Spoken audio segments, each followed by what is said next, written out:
Basically 1 tablespoon of vinegar to every cup of milk. I do use a lot of cheese, basically. So there we go.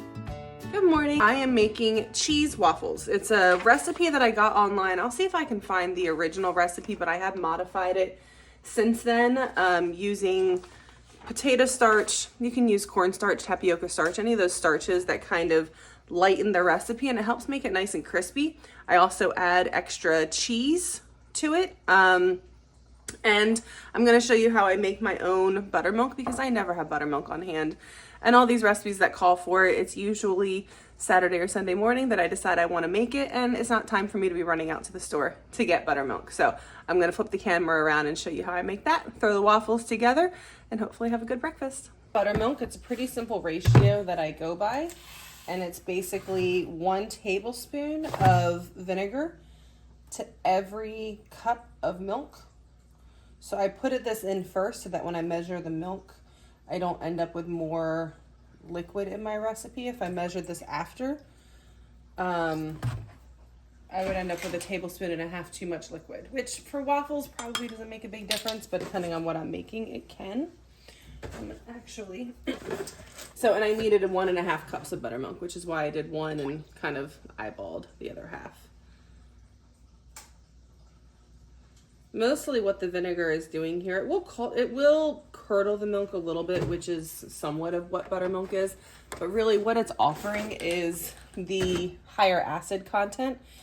So a lot of times when recipes call for buttermilk, it does help to soften whatever it is you're making, kind of make it more tender, but also the acid in the buttermilk is reacting with your leavening, so your baking powder, and it helps to make it a fluffier, lighter, have better rise. So that's what I have found. My pancakes, my waffles, I'm trying to think, there's been a few other things recently that I've done this for, and it really works just as well. If I had buttermilk, obviously I would rather use it, but it's just not worth keeping an extra ingredient on hand. So when I'm doing this, I just go ahead and weigh the plate.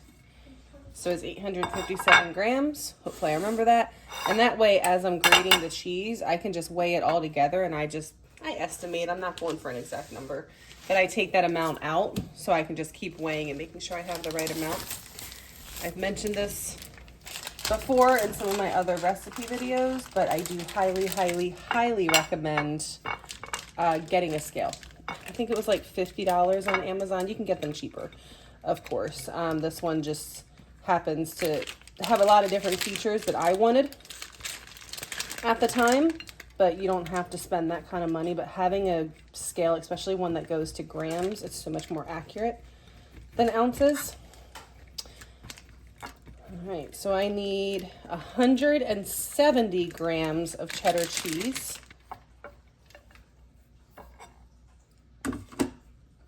All right, 1,033, it's close enough, I'll take it. Need about 50 grams of parmesan cheese. 220. Oh, I was wondering where that spoon got to. Lost this yesterday. 223 grams of all-purpose flour.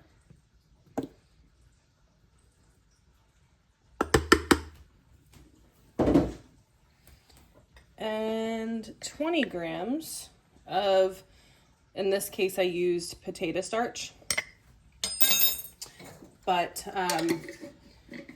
rice flour, tapioca starch, cornstarch would probably work too. It's really just those starches that help to lighten a batter and make it more crispy. A tablespoon of baking powder. About 1/2 teaspoon of salt. The cheese has a good bit of salt, so I don't add too much salt. All right. Now, the recipe calls for a teaspoon. I usually go a little heavy, so just a rounded teaspoon. I don't actually measure the parsley, but I don't know, probably about a heavy teaspoon there too. I'm using smoked paprika. We bring these back from Hungry, but you can use the smoked paprika you can pick up in the store here as well.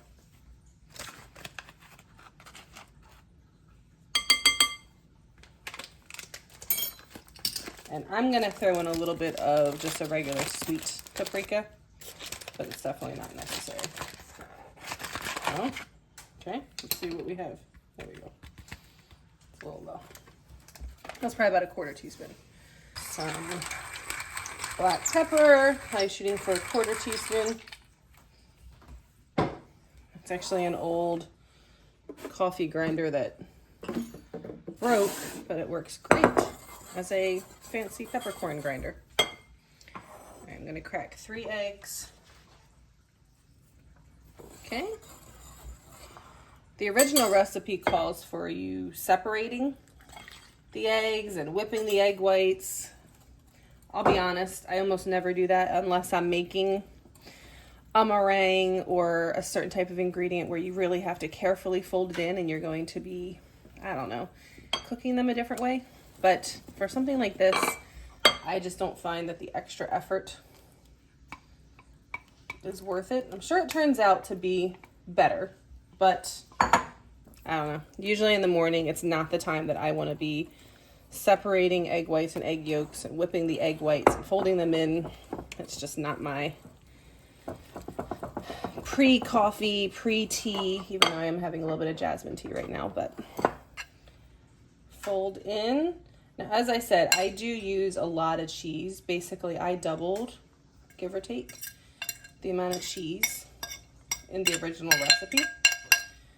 And I find for these, we like them very cheesy. And then we eat a smaller, I usually don't make a whole waffle out of them. Or if I do make them into a whole waffle, meaning like I only fill up part of the grate. Or if I do make a whole waffle out of them. You just don't always need a whole waffle when you're eating it because it is so rich and dense. But there we go. You have the option of just putting a partial in each of these, and it kind of creates a little bit more of a craggly, awkward shape, but I think also it gives it a little more crispy edges when it spreads out. And then for the next one, I'll show you the full. And this is the Breville waffle maker. I can't see where it says anything other than just Breville waffle maker.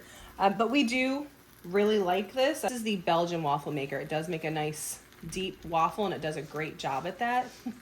One day when I have a larger kitchen, I would love a thinner waffle maker for some of those times when you want that thin, crispy waffle. But I love this. It works really well. And it has a good preset of timing and it does a good job of notifying you when it's ready. Okay, so that's the sound that it's done. I actually did hit, there's a button here that says a bit more, which has it timed for about another 45 seconds, which is a really nice feature when you just want a little bit more. So there we go. As I said, this creates a little bit more of a craggly kind of waffle.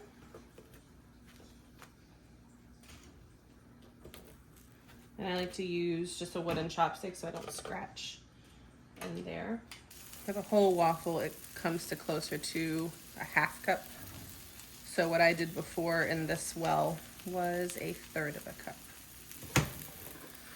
Can you hear that? I don't know if you can hear it over that sound, but it does have a nice crack to it. See, it's nice and light and airy.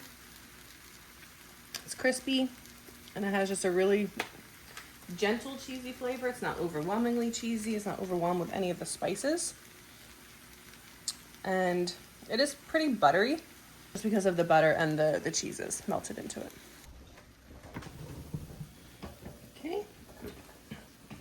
Okay, so it's still a little short. I should have just used the 1/2 cup measure, but that's okay. This is more like what a full waffle. So again, the partial, the full waffle, both are great. They taste fairly similar. I would say these maybe are a little bit softer throughout just because they're thicker, and these are a little bit thinner. There's more edges to it, like thin edges. Okay. Hard-boiled eggs. And these are chicken breakfast sausage patties from Trader Joe's.